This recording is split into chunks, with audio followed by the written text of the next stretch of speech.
En el nombre del Padre, y del Hijo, y del Espíritu Santo. Amén.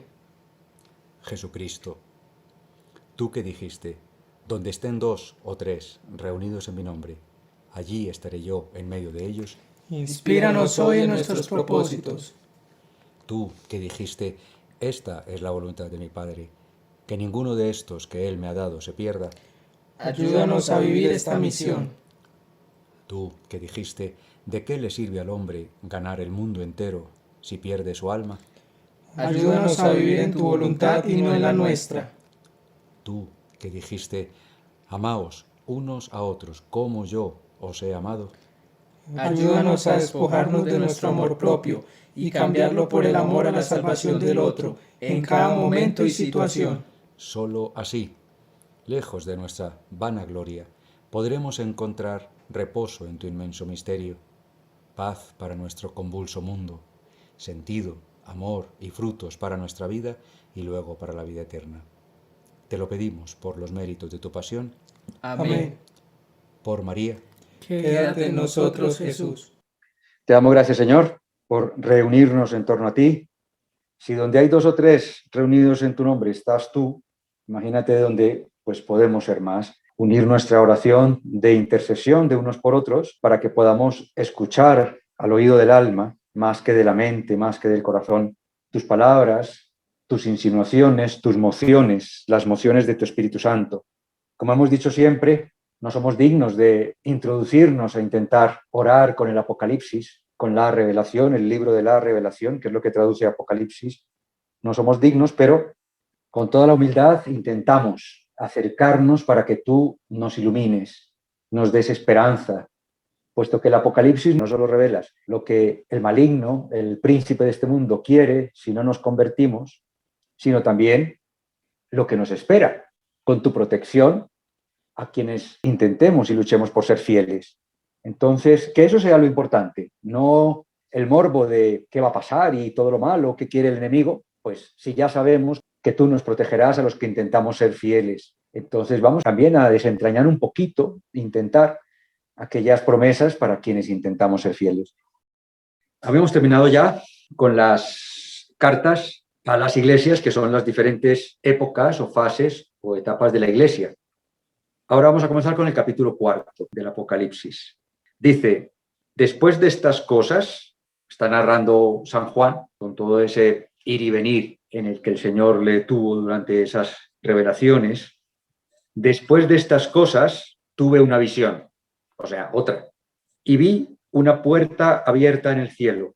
Sabéis todos que el Apocalipsis es una revelación que nadie es digno de pretender interpretarlo.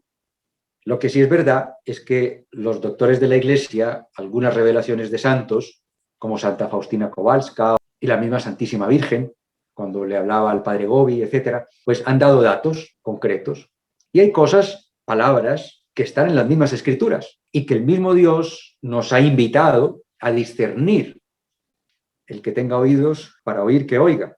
Entonces, la puerta abierta del cielo es algo que ya está en las escrituras abundantemente. El cielo estaba cerrado hasta que Jesucristo resucitó.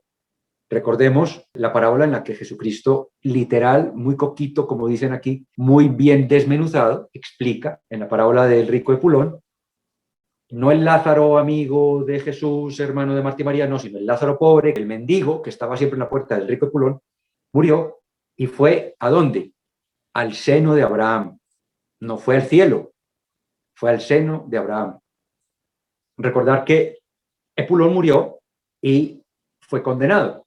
Entonces, cuando veía que su mendigo, el mendigo que estaba en la puerta y nunca le daba nada, estaba ya en el seno de Abraham, le dijo que por favor fuera alguien a avisarle a sus hermanos que la cosa iba en serio y que eso era así. O sea, que el que era justo, como el mendigo Lázaro, entre comillas santo, pues iría a esa presencia de Dios, pero que los que se comportaban como él, como el rico Pulón, serían condenados eternamente, que por favor alguien fuera y resucitara, que por lo menos si alguien resucitaba se lo diría, y le contestó, no, no, no, ni aunque resucite un muerto, creerán. O sea, el que no quiere creer, no cree.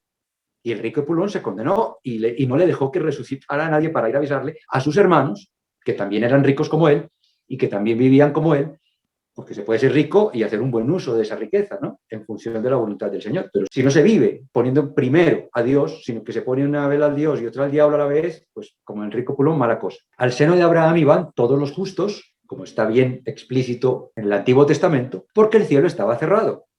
Al cielo no se dio entrada a los seres humanos, sino hasta cuando Jesucristo resucitó. Con lo cual, ya aquí San Juan va dando pistas. Recordemos también que San Juan es el más teólogo de los 4 evangelistas. Por eso Dios también le escogió para dictarle el Apocalipsis, la revelación. Hay que ir palabra a palabra muy despacito. Para algunas que podemos encontrar en la Biblia ya con significado, pues poder desvelarlas, ¿no? La puerta abierta.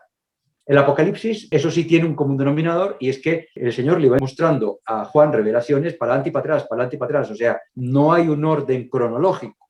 Y también ahí vamos a poder ir viendo muy despacio el por qué, pero no hay un orden cronológico. Entonces, ahora mismo ya nos sitúa.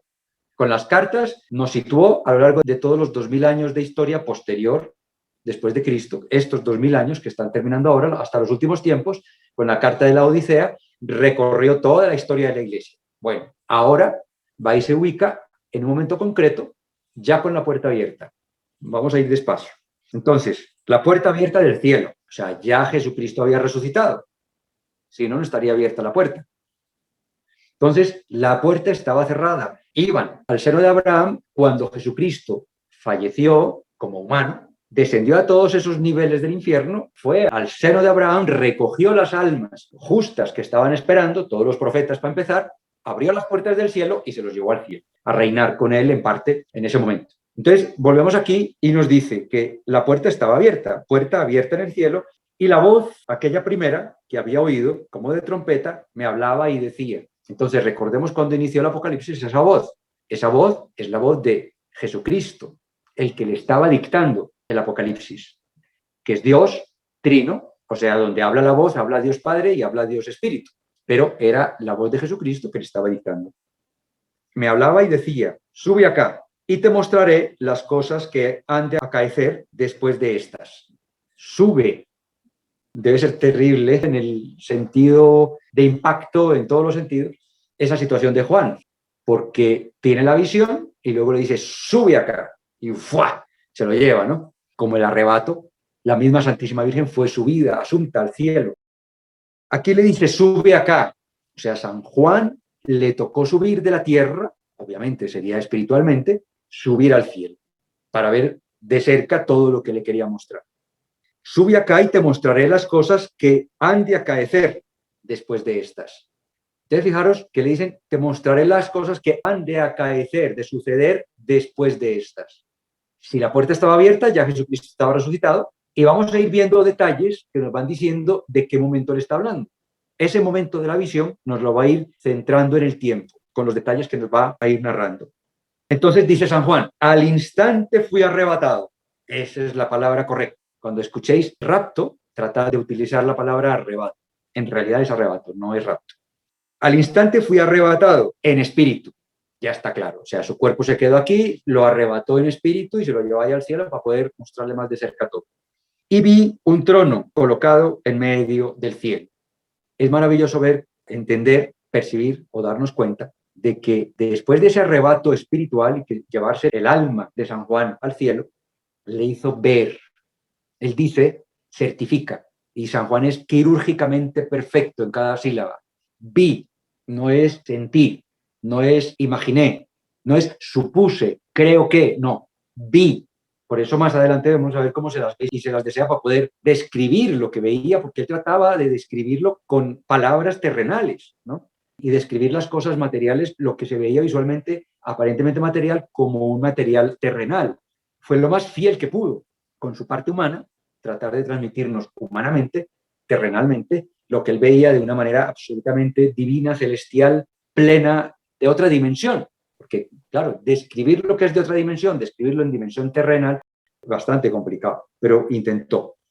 Vi un trono colocado en medio del cielo. Entonces, fijaros que el trono está en medio, no está arriba, está en medio. Son matices. Aquí estoy yendo literalmente. Solo voy a acudir a datos que estén, como ya lo hice antes, lo de la puerta, que estén evidentes en la Escritura, pero aquí, por ejemplo, que no está en la Escritura que el trono de Dios no estará arriba de, sino que estará en medio de, pues es aquí donde aparece por primera vez. Y bueno, es un dato importante, está en medio. Fijaros que no es lo mismo. En una dimensión que es distinta a la nuestra, imaginemos, por ejemplo, el universo, con toda esa cantidad de planetas flotando, galaxias y planetas, por arriba, por abajo, por todas partes. Es muy difícil hablar de arriba a abajo, de derecha a izquierda. Entonces, sin ir demasiado lejos en nuestra imaginación, pues entendamos que es otra dimensión, el cielo, y que en medio de todo eso, en medio está el trono de Dios Jesucristo, Dios Padre, Dios Hijo, Dios Espíritu. Está el trono en medio de todo, en medio de todo. Vi un trono colocado en medio del cielo y sobre el trono uno sentado. Yendo literal, imaginamos, suponemos, por todo lo que hemos visto a lo largo de todas las escrituras, que el Espíritu Santo no se sienta. Presuponemos que el que se sienta es la persona de la Trinidad, de Dios, que es un solo Dios, que es Jesucristo. Y que donde está Jesucristo está Dios Padre y está Dios Espíritu. Dice, vi, el que vio y estaba sentado era Jesucristo. Todo Dios, Padre, Espíritu, Hijo, pero era Jesucristo el que él veía, porque no podía ver al Padre o no podía ver al Espíritu, que luego veremos otras descripciones con respecto al Espíritu, pero el que vio sentado, pues se presupone, estamos presuponiendo que era Jesucristo. Es importante, como decía yo en la introducción, al inicio del ofrecimiento, que esto nos sirva como esperanza. A mí me entristece mucho ver que la gente se pega en YouTube de cantidad de cosas, de basura, grabada, escrita, publicada, en función a pequeñísimas, pequeñas verdades de aquí y de allá, pero que hacen una gran mentira, un gran miedo que meten. Por Dios, es que nos está diciendo por un lado que están sucediendo y van a suceder todo lo que el demonio quiere que suceda, porque no nos hemos convertido a la humanidad, bueno, pero que nos va a proteger. Y mira, miremos aquí todo lo que nos está prometiendo, todo lo que vendrá a los que intentemos ser fieles. Aquí nos va a proteger de todo lo que viene y va a suceder. ¿A quién le vamos a querer más? ¿A los periódicos digitales, a los miedos de aquí y de allá, o a la Sagrada Escritura? Quedémonos con la Sagrada Escritura. Esas son las noticias que debemos leer. La buena nueva se le llama, ¿no? Entonces, qué maravilla que nos ha dicho que nos va a proteger, que no tengamos miedo, si intentamos ser fieles. Y después de que en las cartas hemos leído, en las cartas a las iglesias, a todas las fases de la historia de la iglesia, a todos, de alguna manera, nos va a dar más o menos, en función de la fidelidad, en ese cielo maravilloso, en esa otra dimensión maravillosa. ¿Para qué queremos más noticias? Nos dice, tranquilo, tranquilo, no te agobies, te protegeré. Y después, vente conmigo allí o allá, posiblemente purifiques aquí un poquito, tengas que lavar tus ropas por aquí un poquito, aquello, tal, tal, pero tranquilo.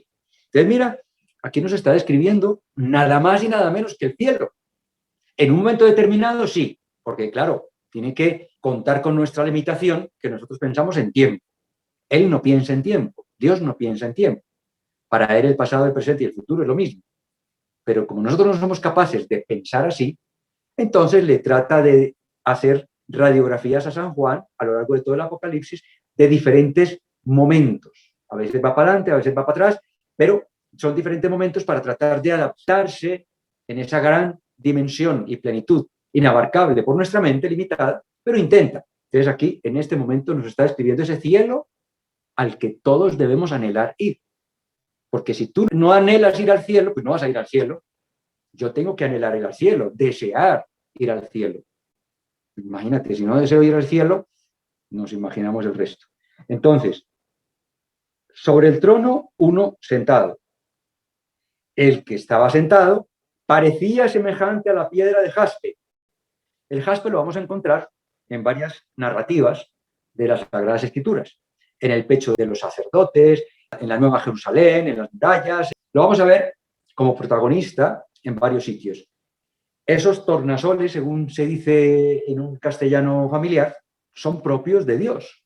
Es como describir la universalidad de Dios. Esos tornasoles que da el jaspe es como la universalidad de Dios, ¿no? Todo tipo de luz. Dice, el que estaba sentado parecía semejante a la piedra de jaspe y a la sardónica. Y el arco iris que rodeaba el trono parecía semejante a una esmeralda. O sea, imposible de describir. Hace un esfuerzo y se le agradece a San Juan que trate de poner en palabras humanas, terrenales, la descripción de ese Dios que ve sentado con esas luces, transparencias, colores, porque el jaspe es transparente, el arco iris es transparente, todos esos colores, en fin. Pero cada uno intente, primero, agradecerle y segundo, ver, entre comillas, con su alma la divinidad de aquello que quiso describir, que tuvo que haber ido mucho más lejos que simplemente un arco iris terrenal, un jaspe terrenal, una sardónica terrenal. Pero imaginemos aquello tan maravilloso que él vio, como para él dar estas descripciones, ¿no? Alrededor del trono vi otros 24 tronos. Sobre los tronos estaban sentados 24 ancianos. Miremos aquí el texto, Mateo 19, versículo 28. Jesús les dijo: yo os aseguro que vosotros que me habéis seguido en la regeneración, cuando el Hijo del Hombre se siente en su trono de gloria, os sentaréis también vosotros en 12 tronos para juzgar a las 12 tribus de Israel. Fijémonos que él no dice que solo serán 12 tronos, no, que ellos se sentarán en 12 tronos. Pueden ser 12 tronos de 12, 12 tronos de 20, de 30, de 50, de 144, no sabemos. Pero aquí sí dice que en esta radiografía de este momento que le está haciendo Dios ver a San Juan, en esta radiografía, hay 24. Si ya le había prometido a los 12 apóstoles, y 12 es clave, porque es que fijaros que le falló uno y no los dejó en 11, ¿no? Los sustituyó. Tenían que ser 12. Hay 24, 12 que corresponde a los apóstoles y otros 12 que ahí sí ya cada uno tiene que poder interpretar.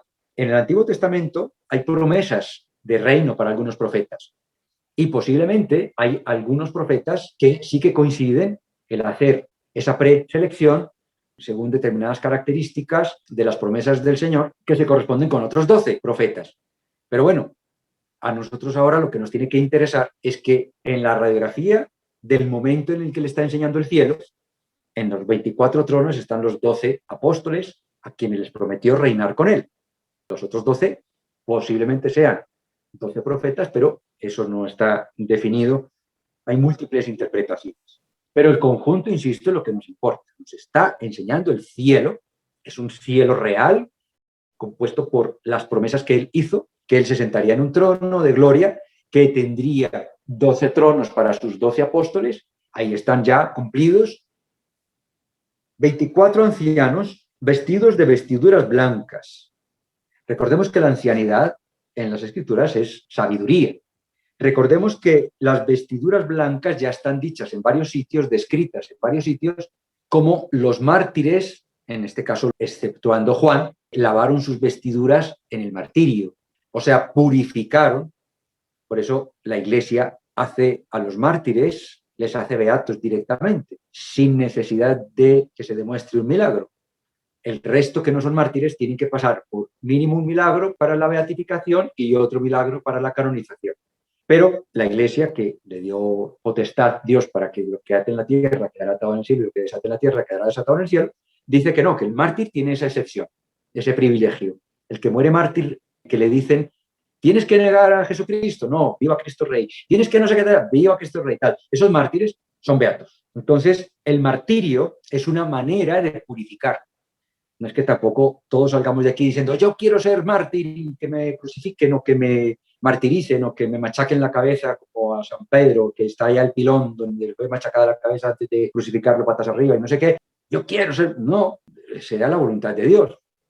Lo que Él desee, cómo quiera que nosotros muramos y si a alguno de nosotros le toca la persecución y no sé qué, no lo sabemos.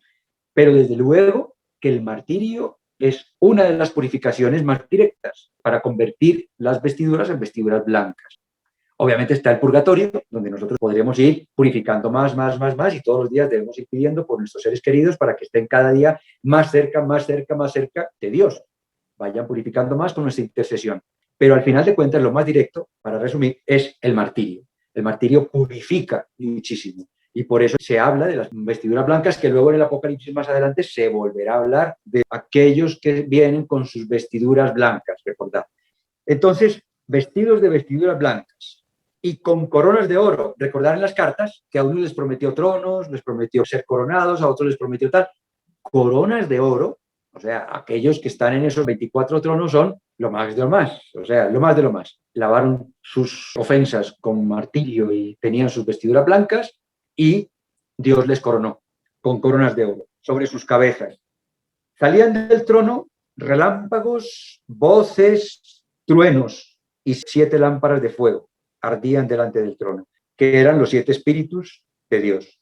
Recordemos, un pequeño paréntesis, el día que Benedicto XVI renunció, cayó un rayo en la cúpula de San Pedro. Esto estaba profetizado por San Pío, que decía que sería el momento, como en todo truenos y relámpagos, el trueno nos anuncia la caída de un rayo, pues no sé dónde. Entonces medimos la distancia a la que cayó el rayo en función del relámpago de ese rayo, el destello de luz y el trueno. Si es pum pum a la vez, pues cayó aquí. Y a medida que se tarde más, pues más distante. Dicen algunos santos que obviamente los truenos y los relámpagos, el ruido del trueno y el destello del rayo, el relámpago, son signos de tormenta, que ya viene la tormenta o ya está aquí la tormenta, que es distinto. Tormenta, rayo, trueno. Entonces, decían que cuando cayó el rayo, en la cúpula de San Pedro, ya iniciaba el anuncio, ya era el anuncio de la tormenta. Bueno, pues sí, al pobre Papa Francisco no le ha tocado ningunas aguas apacibles. Le ha tocado lidiar con todo, con el mundo a tope, con nosotros, con todo. Bueno, tormenta desde luego hay. Y aquí entonces vamos viendo el momento del fotofinish, de la radiografía de ese cielo que le está queriendo mostrar Dios a San Juan. Salían del trono relámpagos, voces, truenos, 7 lámparas de fuego ardían delante del trono, que eran los 7 espíritus de Dios. Recordemos que 7 es la plenitud. 7 espíritus es el espíritu. Dice 7 espíritus de Dios. Recordar los dones del Espíritu Santo por acercarnos un poquito, ¿no? Entonces, los 7 espíritus de Dios son el Espíritu Santo. Jesucristo nos había dejado aquí el Espíritu Santo. Resucitó, subió en cuerpo, pero se quedó en espíritu. Esos truenos relámpagos están anunciando todo lo que viene aquí en la tierra. Es un presagio. O sea, este cielo no es un cielo posterior a, diríamos, por decir algo, el juicio final. No. Es un cielo previo a la tormenta de aquí. Hay voces, hay 7 lámparas de fuego que arden, o sea, todavía está la alabanza a Dios con fuego, con el número pleno de 7, está vivo y arde porque es que viene tormenta. Y repito, dice, salían del trono relámpagos, voces, truenos, 7 lámparas de fuego para alabar a Dios en medio de esa tormenta que viene. Estará ahí presente la plenitud de la alabanza a Dios como luz y como fuego. La plenitud, 7. Insisto, y los 7 espíritus. El Espíritu Santo en todas sus vertientes, a través de sus dones, en ese momento. O sea, en la tierra tendrá que haber un justo, por lo menos. Ojalá que hay muchos, pero ahí el Espíritu necesita derramarse sobre los fieles en su plenitud, en su totalidad. Ahí están en pleno trabajo todos los dones del Espíritu Santo trabajando sobre los fieles que hay en ese momento. Todavía sin subir al cielo, claro. Dice, delante del trono había como un mar de vidrio, semejante al cristal. Recordemos que en la Nueva Jerusalén, pues la verdad, no hablan de mar. Pero él dice como de vidrio, como de cristal, como de. Y en medio del trono y alrededor de él, 4 vivientes. Recordemos que Jesucristo se autodenominaba Hijo del Hombre, ¿no? Para ser ese sustituto de Adán, el Hijo del Hombre. Y ese Hijo de Hombre, ese Dios hecho humano, fue narrado por 4 evangelistas elegidos por Dios. Elegidos por Dios. Los 4 evangelistas no los eligieron por ahí con votaciones democráticas de no sé qué, no. La iglesia es jerárquica, el cielo es jerárquico, unos más cerca de Dios, otros más alejados de Dios. La iglesia es jerárquica. Dios ordenó, seleccionó 4 evangelistas. Y de estas 4 versiones de Dios hombre, dice, el primer viviente era semejante a un león, Jesucristo Rey. El segundo viviente semejante a un toro. En otras traducciones dice buey, becerro, lo que es un animal doméstico, siervo. Ese, Jesucristo siervo. El tercero tenía un semblante como de hombre, como decía, Jesucristo hijo de hombre. Y el cuarto semejante a un águila voladora, o sea, Jesucristo Dios. Son los 4 evangelistas los que han descrito así a Jesucristo. San Mateo se dedicó a expresar a un Cristo Rey. San Marcos se dedicó a expresar a un Cristo siervo. San Lucas se dedicó a expresar y enfatizar a un Cristo hijo de hombre. San Juan se dedicó a expresar el culmen a un hombre Dios, a un Cristo Dios, a Jesucristo Dios. Aquellos capítulo 6 de San Juan, capítulo 8 de San Juan. ¿No ves que, Felipe, si me ves a mí, ves al Padre, el Padre en mí y somos uno? En fin, todo ese juego de palabras tan maravilloso, da vértigo espiritual el poder leer esas palabras una y otra vez. Yo no me canso de leerlas porque es ese vértigo que da subir y bajar, nos sube, nos baja. Jesucristo es Dios, Dios es Jesucristo, el Espíritu Santo es, o sea, todo en uno, ¿no? Entonces dice, repito estas palabras, alrededor de él 4 vivientes, llenos de ojos por delante y por detrás. Hombre, claro, aunque Dios se hizo hombre, lo veía todo, lo sabía todo. Como hombre, lo veía todo. En Getsemaní vio perfectamente todo lo que iba a padecer como hombre y a sufrir, hasta el punto de sudar gotas de sangre, del pánico que le dio de ver lo que le venía horas después, como hombre, como humano. Leía los pensamientos, obvio, o sea, todo. Seguía siendo Dios, pero como hombre tenía ojos en todos los sitios, oídos en todo, o sea, estaba en todo, ¿no? Cuando los fariseos murmuraban por allá, él ya decía, ahí mismo se dirigía a ellos y les contestaba, aunque ellos lo habían estado chismorreando por allá a distancia. Llenos de ojos por delante y por detrás. El primer viviente era semejante a un león, rey. El segundo viviente semejante a un toro, siervo, o sea, doméstico, siervo. El tercero tenía semblante como de hombre, Dios hecho hombre, hijo de hombre. Y el cuarto era semejante a un águila voladora, Dios, Jesucristo Dios. Cuando tú hablas aquí de los 4 vivientes, ellos representan en realidad a cada uno de los evangelistas, porque yo veo que los evangelistas los representan a uno con el águila, el otro con el león. ¿Representan al evangelista en sí o están representando la figura de Jesucristo en 4 versiones? Hay múltiples interpretaciones. Unos dicen que representa la palabra del evangelio de Juan, la palabra del evangelio, o sea, la palabra en sí. En el principio era la palabra. Y la palabra era Dios. Es que sin palabra tú y yo aquí no podríamos transmitir ningún conocimiento. Sin palabra no podemos estructurar el pensamiento, sin palabra no podemos orar. La palabra existió, lo primero. La palabra fue el pensamiento. Primero fue la palabra, para poder pensar y decidir. Entonces, cada evangelista enfatizó un aspecto de Dios, hecho hombre. Entonces, unos dicen que es la palabra, otros dicen que es el evangelista, otros dicen que es el propio énfasis del mismo Dios hecho hombre.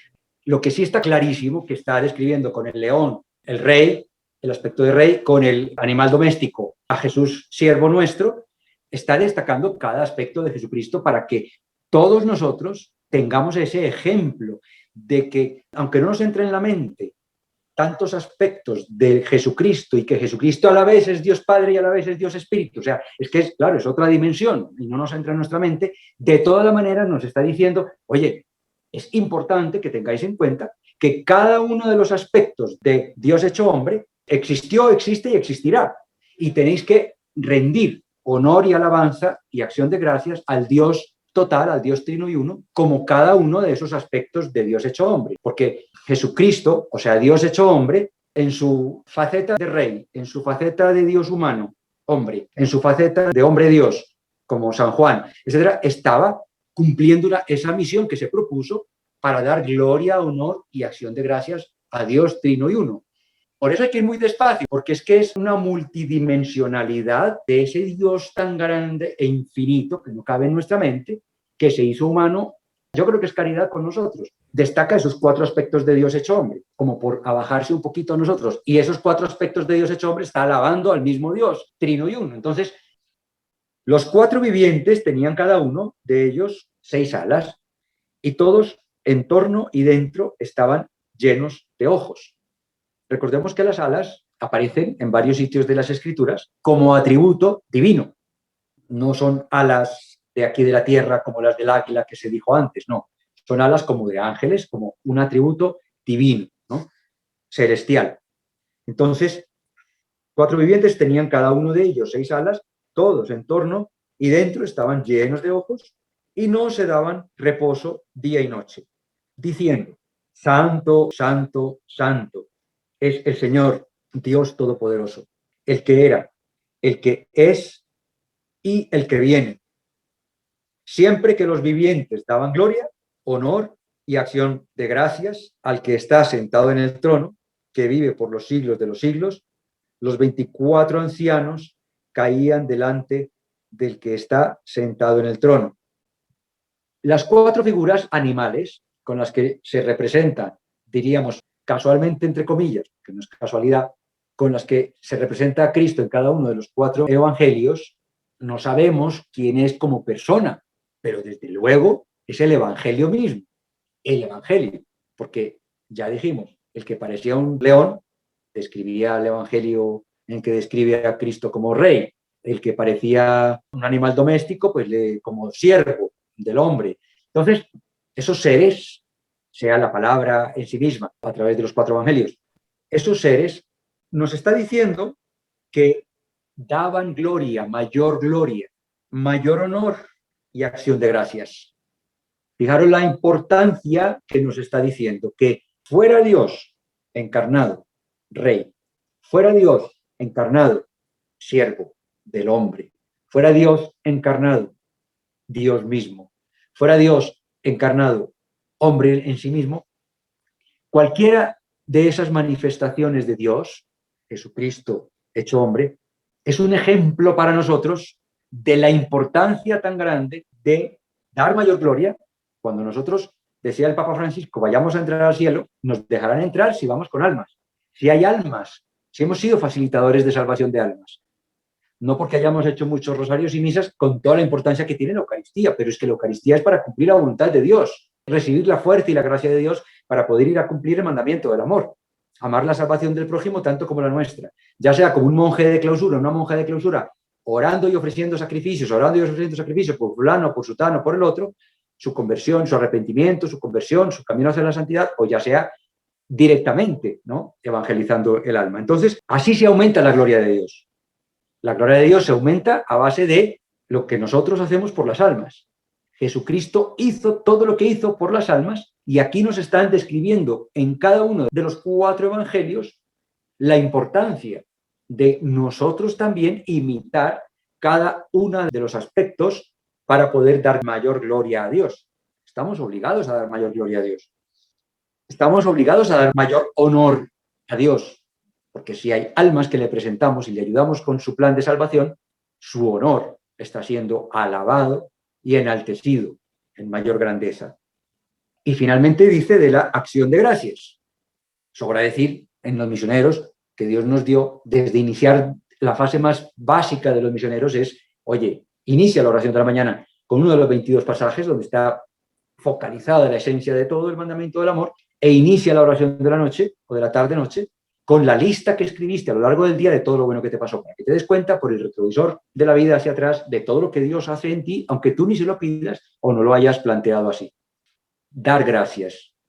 Cuando curó a los 10 leprosos solo vino uno, el samaritano. El samaritano sabemos que es como el paria de la sociedad en ese entonces, ¿no? Y ese era el agradecido. Ese fue el que los sacerdotes cuando pasaban por el camino y estaba ese hombre herido, pasaron de largo, mas sin embargo el samaritano paró, alivió las heridas, fue al hostal, pagó hasta que le curaran del todo, dejó pagado por adelantado.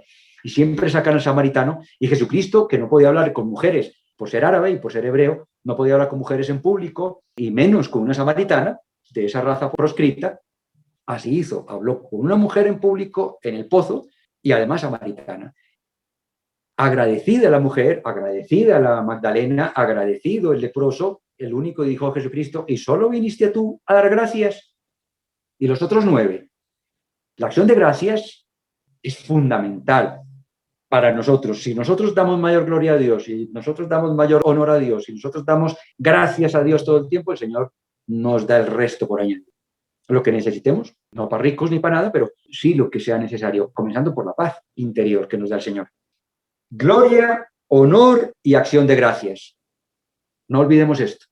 Esas 4 entidades que describen a Dios hecho hombre como un animal doméstico al servicio del hombre, como un hombre mismo, Dios hecho hombre, como un hombre hecho Dios, que era Dios, que volaba como el águila, etcétera, etcétera, es para eso, para darnos ejemplo de que en esa conexión que hay entre ese Dios infinitamente e imposiblemente imaginarlo y ese Dios terrenalizado, para mostrarnos que dando gloria y honor a Dios con más almas y dándole gracias por todo lo que ha hecho a través nuestro, en nosotros y a través nuestro, basta, no hay más. Con eso podemos estar ahí en el cielo.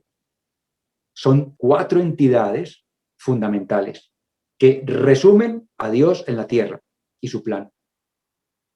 Al que está sentado en el trono, que vive por los siglos de los siglos. Los 24 ancianos caían delante del que está sentado en el trono. Fijémonos que los 24 ancianos son seres humanos. Purificaron sus vestiduras, fueron coronados como prometió el Señor. O sea, no son ángeles, no son ángeles. Son seres humanos coronados. Y fijaros que están por encima de los ángeles.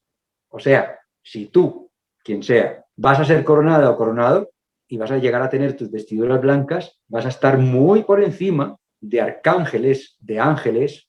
Por eso le dio envidia a Luzbel, el arcángel más perfecto y bello del universo, porque nos dio, siendo animales, porque somos animales, nos dio alma y libre albedrío y la posibilidad de llegar un día a reinar con él en el cielo. Impresionante.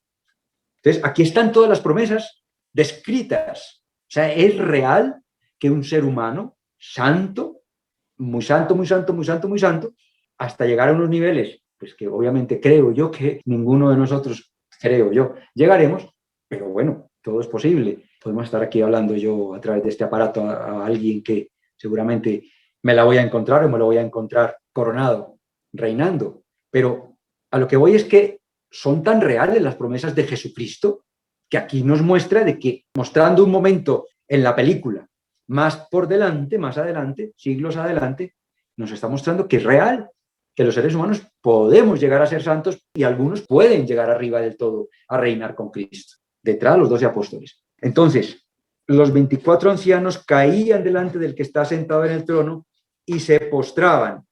Claro, lógico. Se postraban ante el que vive por los siglos de los siglos y arrojaban sus coronas delante del trono. Hombre, yo me imagino estar en presencia de Dios con corona de gloria. Yo creo que difícilmente aguantaría uno, pues a lo mejor los 10 primeros minutos te coronan y entonces te felicita el uno, el otro, ay Carlos, no sé qué, ay Angelita, no sé qué, tal, tal. Y después dice uno, uy, ¿qué hago coronada o coronado aquí en presencia de Dios? Si yo lo que tengo que estar es dando gracias, dando gracias, dando gracias, aumentando su honor y tal, y seguir intercediendo por esas almas que están todavía por entrar, para que se arrepientan, se conviertan, y pues se postra uno a adorar a Dios. ¿Qué más va a ser? Porque si ha sido coronado es porque es el sumum del sumum del sumum de la humildad. Entonces, pues lo primero que hace es tirarle la corona ahí a los pies, Señor, ¿qué hago con esto? Es que en concepto y en criterio se entiende y nos está enseñando mucho. Así como Jesucristo dijo que el que quiera ser el primero sea vuestro servidor, o sea, alfombra de las almas, que no se las dé de no sé qué, tenemos que ser humildes. A mí me cuesta mucho. Tenemos que ser humildes, de verdad. Jesucristo dijo, el que quiera ser el primero, que sea vuestro servidor. Servir, servir, servir. Por eso lo del buey, el animal siervo. Tenemos que ser humildes. Tirar la corona. Uno que reina con Cristo es un ejemplo para nosotros de qué significa si nos alaban por algo o si nos toca presidir algo. por Dios, no. Si Dios, siendo hombre, el Rey, Jesucristo, hizo todo lo que hizo y se dejó hacer todo lo que se dejó hacer, se dejó calumniar, se dejó no sé qué, se dejó traicionar, porque primero le alababan y luego le traicionaron. Se dejó hacer todo lo que se dejó hacer por servir, servir, servir, servir, y debajo de él, los 24 que reinarán en ese momento de la foto fija del cielo, pues qué menos nosotros, imaginaros, o sea, nosotros tenemos que ser humildes, humildes, humildes, es que la única puerta al resto de virtudes y para poder ir a ese lugar con esa foto que nos hace Dios aquí, que es un momento concreto del cielo, en un momento determinado, le doy gracias por enseñarme tanto y demostrarme que es verdad lo que nos decía como Jesucristo aún aquí en la tierra. Es verdad. Todo eso se va a cumplir. Sigo. Arrojaban sus coronas delante del trono, diciendo, digno eres, Señor. Señor, en este caso, recordemos, por ejemplo, cuando hacemos las lecturas en la Santa Misa, en la liturgia de la palabra, pues las primeras lecturas de Antiguo o cartas de los Hechos de los Apóstoles y tal, decimos palabra de Dios, porque todas las escrituras son palabra de Dios, a través de un profeta del Antiguo Testamento, a través de San Pablo, a través de palabra de Dios, ¿vale? Pero cuando el sacerdote ya hace la lectura del Evangelio, dice, es palabra del Señor. Entonces, una cosa es palabra de Dios y otra cosa es palabra del Señor, porque es Jesucristo, que es Señor, Dios. Y contestamos, gloria a ti, Señor Jesús. Aquí estamos leyendo que Jesucristo le dicta a San Juan que escriba, que estaban diciendo los 24, digno eres, Señor, Dios nuestro, Señor Jesucristo, Dios nuestro, de recibir la gloria. Hombre, faltaría más, por todo lo que pasó, tiene que recibir gloria per secula seculorum, para siempre. De recibir la gloria, el honor y el poder. Entonces nosotros con nuestro trabajo tenemos que poder aumentar la gloria de Dios, de alma en alma. No se aumenta de otra manera. Con almas podemos ayudarle que se aumente, sea porque lo sabemos directamente o indirectamente o en fin, ¿no? Pero tenemos que desear y anhelar aumentar la gloria de Dios, el honor. Por supuesto, se aumenta el poder, porque cuando el Espíritu Santo de la Trinidad se expansiona más con otra alma, con otra alma, con otra alma, pues obviamente hay más poder por parte de Dios en las almas. Bendito sea Dios. Ojalá sean muchas las almas, millones y millones, que podamos, antes del final de los últimos tiempos, anexar a ese gran Espíritu Santo, Espíritu Trino y Uno, aumentando el poder sobre más almas. Es todo una sola cosa, ¿no? Aumenta la gloria, aumenta el honor, aumenta el poder sobre más almas, gracias a Dios a que llegaron más almas, ¿no? Se unieron más almas. Porque tú creaste todas las cosas, Dios Jesucristo es Dios Padre, Creador, es Dios Hijo, Espíritu, creaste todas las cosas y por tu voluntad, como dicen en Génesis, recordar que Él especifica al principio que fueron creadas todas las cosas por su voluntad. Obviamente nadie se lo dijo a Dios, fue su voluntad crear lo que creó y al final dijo, y vio que todo era bueno, porque Él creó el bien. Él no creó a Lucifer, Él creó a Luzbel. Fue Luzbel el que por su envidia y su tal contra nosotros se rebeló y se llevó sus ángeles caídos con él y se autoconvirtió, autocondenó, se autoconvirtió en Lucifer. Por eso un alma que se condena realmente se autocondena, porque Dios le da tanto, tanto, tanto, tanto, a ver si cree, a ver si se arrepiente, aunque sea en el último minuto. Y bueno, luego le toca purificación, pero a ver si se arrepiente y no se condena. Pero si no se arrepiente, que es la palabra clave, realmente se autocondena. No necesita que venga ahí nadie a decirle, yo te condeno. No. Entonces, porque tú creaste todas las cosas y por tu voluntad existen y fueron creadas. Por tu voluntad, punto. Porque así lo dice en el Génesis, que fue por su voluntad y ya está. Yo siempre en otras formaciones digo dudas, pero yo no puedo aclarar dudas. Yo solo puedo conectar cosas que están ya dadas en las Escrituras con lo que está aquí y disfrutar. Porque yo la verdad que disfruto mucho, me da esperanza, me da mucha esperanza, cómo refuerza a Dios a través del Apocalipsis todo lo que él predicó. O sea, sí existe el cielo y sí va a haber todo esto, ¿no? Cómo se quedan con lo malo y el miedo y el tal y el cual. No, no, no, no, no. Te damos gracias, Señor, por tantísimos beneficios. A ti, que vives, que reinas por los siglos de los siglos. Amén. Que las almas de los fieles difuntos, especialmente las de aquellas que no tienen a nadie, que interceda por ellas. De día en día estén cada vez más justificadas y cerca del Señor y finalmente descansen en su paz. Amén. Por María. En nosotros, Jesús. En nombre del Padre, del Hijo y del Espíritu Santo. Amén.